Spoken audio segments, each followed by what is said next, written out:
Takedown. The likes of Facebook, now Meta, of course, Amazon, Google, Microsoft, Twitter, those big tech titans, they rose quickly and successfully, and in a time when we spent our time acquainting with their platforms and engaging on them, there was very little oversight. But now governments all over the world, including our own, they're cracking down on what politicians are saying has become too much of a monopoly. So former Massachusetts Senator Scott Brown, he joins us now to explain a bit more. He's the chairman of the Competitiveness Coalition. So, Senator Brown, what is this bill that's on the table, and what is it trying to achieve? Well, first of all, it's great to be on with you, Logan. Thank you for having me, and I hope everyone's having a great week. And I'm up here in Laconia at Bike Week, as you can see in the background. But this initiative is another effort by the Democrats to take control over an industry at a time, respectfully, that inflation is at an all-time high, gas prices are out of sight, and we're trying to compete on a global basis with our high-tech industry. Now, I am the chair of the Competitiveness Coalition. We have the National Taxpayer Union, Americans for Prosperity, and other center-right groups who are deeply concerned that this is going to put a wet blanket over all of our new innovators as well.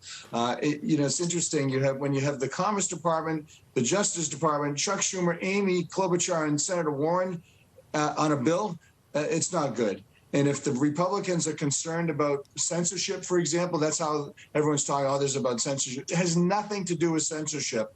And if there are issues we need to address, let's address them. This has to do with another mechanism for the government to take control of our speech, of our industries, and make sure that we are not competitive at all when it comes to China especially.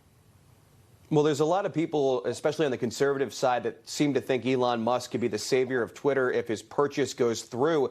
Do you think it'll actually go through with all the hoops that he seemingly has to jump right now? Or do you think $44 billion or so is just too much for him? Well, first of all, I commend him for making the effort. He has to do his due diligence. If there are a lot of fake accounts out there, then he's buying a product that isn't what it was, put up to be. So he has that right, certainly. I hope he goes through with it because I think it'll open up the free speech issue that people are deeply concerned about. I mean, everybody knows that, when you have the president of Russia and a lot of Iranians and other groups, so you don't have President Trump on. I mean, come on, give me a break. What we say in our house is, listen, if you don't like something, you just turn the channel, change the radio station, don't go on Twitter. But we should have the platforms to be able to express ourselves. And that's what the liberals especially, that's what Schumer and Warren and Klobuchar don't want.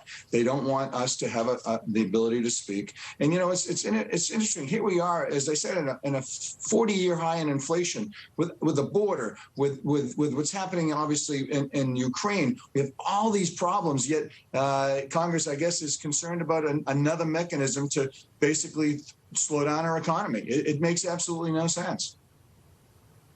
Now, what do you think Congress can realistically do in terms of big tech? Do you think that there's going to be a way for Democrats and Republicans to come together and pass legislation that really reins in these companies? Or do you think that they're too much entrenched here in Washington in terms of lobbyists working for these companies to really help them get to the point where they've already gotten to? Well, first of all, if you're looking for the Democrats, the people that I just referenced, to put forth a good bill when it comes to dealing with big industry, what are you kidding me? Why don't we wait till the Republicans are in charge so we can have a mature, conservative conversation about how to address these issues that people have concerns about? Is it appropriate to look at every business? Yeah, it's also appropriate to look at everything that's happening in Washington and the amount of money they're spending and wasting and why we're at a runaway inflation, runaway gas prices. Yes, it's always appropriate to look at it in an industry and say, you know what, we have to make some changes. But you're not going to just take a sledgehammer when really we should be using a scalpel to figure out what the issues are and let's fix them. And especially when you look at the authors and then you have the Commerce Department, the Biden Justice Department, and other liberal think tank groups. Oh, this is a great idea. Let's take away people's rights. No, it's not a great idea. We can do better, and we should be doing better. All right, former Senator Scott Brown of Massachusetts taking up the fight against big tech. Senator Brown, thank you for joining us. Cheers.